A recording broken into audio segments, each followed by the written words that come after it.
Hi ഗഡീസ്. അപ്പോൾ ട്രക്കിറ്റ് സ്റ്റോറീസിൻ്റെ പുതിയൊരു വീഡിയോയിലേക്ക് എല്ലാവർക്കും സ്വാഗതം. അപ്പോൾ ഞാനിന്ന് വന്നിട്ടുള്ളത് ഓണർ റിലീസായിട്ട് എത്തിയിട്ടുള്ള നമ്മുടെ ആൻ്റണി പപ്പെ നായകനായിട്ടുള്ള കൊണ്ടൽ എന്ന മൂവിയുടെ റിവ്യൂ ആയിട്ടാണ്. ഇന്ന് ഞാൻ മാത്രമേ ഉള്ളൂ, ഒറ്റയ്ക്കുള്ള റിവ്യൂ ആണ്. അപ്പോൾ നമുക്ക് നേരെ വീഡിയോയിലേക്ക് പോകാം. സോ കൊണ്ടൽ നിങ്ങളുടെ പോലെ തന്നെ ട്രെയിലറെല്ലാം കണ്ട് വളരെ എക്സൈറ്റഡ് ആയിട്ടാണ് ഞാനും ഈ സിനിമ വെയിറ്റ് ചെയ്തിരുന്നത്, കാണാൻ പോയിട്ടുള്ളത്.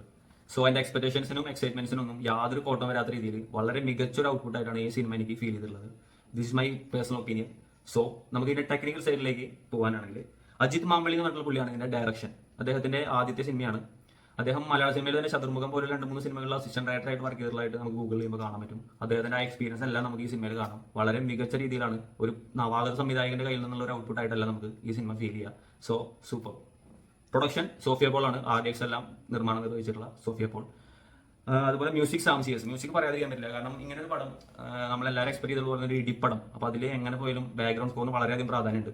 സോ അദ്ദേഹത്തിന് മികച്ച രീതിയിൽ തന്നെയാണ് ബാക്ക്ഗ്രൗണ്ട് സ്കോർ ആൻഡ് മ്യൂസിക് ചെയ്ത് വെച്ചിട്ടുള്ളത്. എടുത്തു പറയാതൊക്കെ പാട്ടുകൾ ഉണ്ടോയെന്ന് ചോദിച്ചാൽ മനസ്സിൽ അങ്ങനെ നിൽക്കുന്ന പാട്ടുകളായിട്ട് എനിക്ക് ഫീൽ ചെയ്തിട്ടില്ല.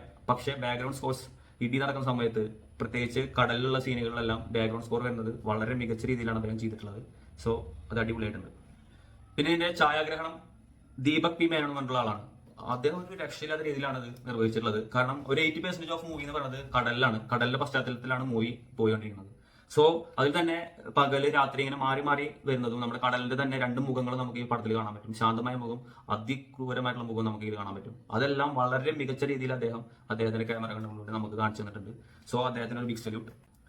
പിന്നെ എടുത്തു പറയേണ്ട ഒരു വിഭാഗം എന്ന് പറയുന്നത് VFX ചെയ്തിട്ടുള്ള, എഡിറ്റിംഗ് ചെയ്തിട്ടുള്ള ഈ 2 വിഭാഗങ്ങളാണ്. കാരണം നമുക്ക് എല്ലാവർക്കും അറിയാം, നമ്മുടെ മലയാളം ഇൻഡസ്ട്രി എന്ന് പറയുന്നത് ഒരു ചെറിയ ഇൻഡസ്ട്രിയാണ്. അപ്പോൾ നമുക്ക് ലിമിറ്റേഷൻസ് ഉണ്ട്, ബജറ്റിൽ ലിമിറ്റേഷൻസ് ഉണ്ട്. അങ്ങനെ ചെറിയൊരു ബജറ്റ് വെച്ചിട്ട് ഇത്രയും നല്ല രീതിയിൽ എവിടെയും മുഴച്ചു നിൽക്കാത്ത രീതിയിൽ എഡിറ്റിങ്ങും VFXും ചെയ്തിട്ടുള്ള ആ ടീമിനും ഒരുപാട് നന്ദിയുണ്ട്, ഇങ്ങനെ ഒരു തിയേറ്റർ എക്സ്പീരിയൻസ് നമുക്ക് തന്നിട്ടുള്ളതിന്, മലയാളികൾക്ക് സമ്മാനിച്ചിട്ടുള്ളതിന്.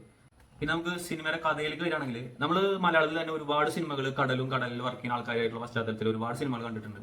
അപ്പോൾ അതിൽ നിന്നെല്ലാം ഈ പടത്തിനെ വളരെയധികം വ്യത്യസ്തമാക്കുന്നത് ഇതിന്റെ സ്ക്രിപ്റ്റ് തന്നെയാണ്. കാരണം നമ്മൾ ഇതുവരെ സംസാരിച്ചിട്ടില്ലാത്ത, മലയാള സിനിമയിൽ കണ്ടിട്ടില്ലാത്ത തരത്തിലുള്ളൊരു പ്രമേയത്തിലാണ്, അല്ലെങ്കിൽ ഒരു കഥയെ കൂടിയാണ് ഈ സിനിമ കടലിനെ വെച്ചിട്ട് മുന്നോട്ട് പോകുന്നത്.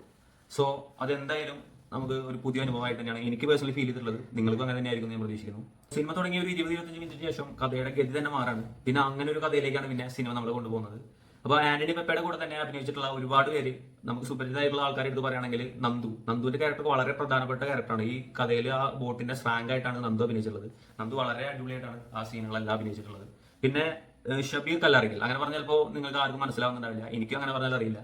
കാരണം കണ്ണൻ ബായ്, അല്ലെങ്കിൽ ഡാൻസിങ് റോസ് എന്നൊക്കെ പറഞ്ഞാൽ മനസ്സിലാവും. കിങ് ഓഫ് കൊത്തയിലെ കണ്ണൻ ബായ് ആയിട്ട് അഭിനയിച്ചിട്ടുള്ള ആള് അദ്ദേഹമാണ് ഈ പടത്തിൽ പെപ്പയുടെ ഓപ്പോസിറ്റ് ക്യാരക്ടറായിട്ട് വരുന്നത്. അദ്ദേഹത്തിന്റെ റോൾ അദ്ദേഹം വളരെ സൂപ്പറായിട്ട് ചെയ്തു വെച്ചിട്ടുണ്ട്. കാരണം ത്രൂ ഔട്ട് ക്യാരക്ടറാണ്, സ്റ്റാർട്ടിങ് മുതൽ എൻഡ് വരെയുള്ള ക്യാരക്ടറാണ്. സോ പെപ്പയുടെ പോലെ തന്നെ നല്ല കട്ടയ്ക്ക് പിടിച്ചിട്ടുള്ള ഒരു വില്ലനാണ് അദ്ദേഹം. സോ അദ്ദേഹത്തിന്റെ റോള് നമുക്ക് വളരെയധികം ഇഷ്ടപ്പെടും. പിന്നെ ഒരു ഇമ്പോർട്ടന്റ് ക്യാരക്ടർ ചെയ്തിട്ടുള്ളത് രാജ്വി ഷെട്ടിയാണ്, കന്നഡ ആക്ടറായിട്ടുള്ള രാജ്വി ഷെട്ടി. സോ അദ്ദേഹത്തിന്റെ ക്യാരക്ടർ വളരെ ഇമ്പോർട്ടന്റ് ആയിട്ടുള്ള, അല്ലെങ്കിൽ സിനിമയുടെ ഏറ്റവും പ്രധാനപ്പെട്ട ക്യാരക്ടർ എന്ന് തന്നെ പറയേണ്ടി വരും. പക്ഷേ അദ്ദേഹത്തിന്റെ റോളുകൾ വളരെ കുറവാണ്. അത് സെക്കൻഡ് ഹാഫ് മുതലാണ് അദ്ദേഹത്തിന്റെ സീനുകൾ നമുക്ക് കാണാൻ സാധിക്കുക. പക്ഷേ അതിലുള്ള സീനുകളിൽ അദ്ദേഹം വളരെ പെർഫെക്റ്റ് ആയിട്ട് ആ കഥാപാത്രത്തിനെ മാനേജ് ചെയ്തിട്ടുണ്ട്. സോ അദ്ദേഹം അടിപൊളിയായിട്ടുണ്ട് സിനിമയിൽ.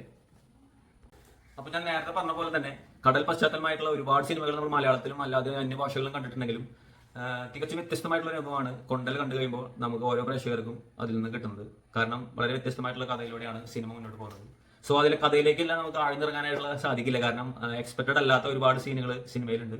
സോ അതിവിടെ പറഞ്ഞാൽ സ്പോയിലർ ആവും. സോ അതിന്റെ ആ ഒരു ആസ്വാദന മികവിനെ അത് ബാധിക്കുന്നത് കൊണ്ട് നിങ്ങൾ എല്ലാവരും must watch in theatres. Because നമുക്ക് ഇത്രയും ചെറിയൊരു ബഡ്ജറ്റിൽ നിന്നുകൊണ്ട് വളരെ മികച്ച രീതിയിൽ VFXും എഡിറ്റിങ്ങും മ്യൂസിക്കും ബാക്ക്ഗ്രൗണ്ട് സ്കോറും ഇടിയും എല്ലാം ഉൾക്കൊണ്ടിട്ടുള്ള ഒരു അടിപൊളി പടമാണ് കൊണ്ടൽ.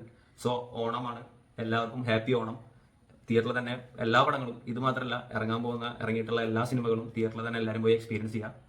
സോ പ്ലീസ് സബ്സ്ക്രൈബ് അവർ ചാനൽ, ഷെയർ ചെയ്യുക, കമന്റ്സ് ചെയ്യുക. നമുക്ക് എന്തെങ്കിലുമൊക്കെ പ്രശ്നങ്ങൾ നിങ്ങൾക്ക് തോന്നുന്നുണ്ടെങ്കിൽ കമന്റ് ചെയ്യുക, നമ്മളതെല്ലാം തിരുത്താൻ ശ്രമിക്കുന്നതാണ്. സോ നമ്മുടെ ചാനൽ സബ്സ്ക്രൈബ് ചെയ്യാത്തവരാണെങ്കിൽ പ്ലീസ് സബ്സ്ക്രൈബ് ചെയ്യുക, കമന്റ് ചെയ്യുക, നമ്മുടെ വീഡിയോസ് ഷെയർ ചെയ്യുക. പിന്നെ എന്തെങ്കിലുമൊക്കെ എന്തായാലും തെറ്റുകളുണ്ട്. അപ്പോൾ എന്തൊക്കെ തെറ്റുകളുണ്ടെങ്കിലും നിങ്ങളത് ചൂണ്ടിക്കാണിക്കുക, കമന്റ് ചെയ്യുക, ഞങ്ങളതെല്ലാം തിരുത്താനായിട്ട് ശ്രമിക്കുന്നതാണ്. So thank you so much.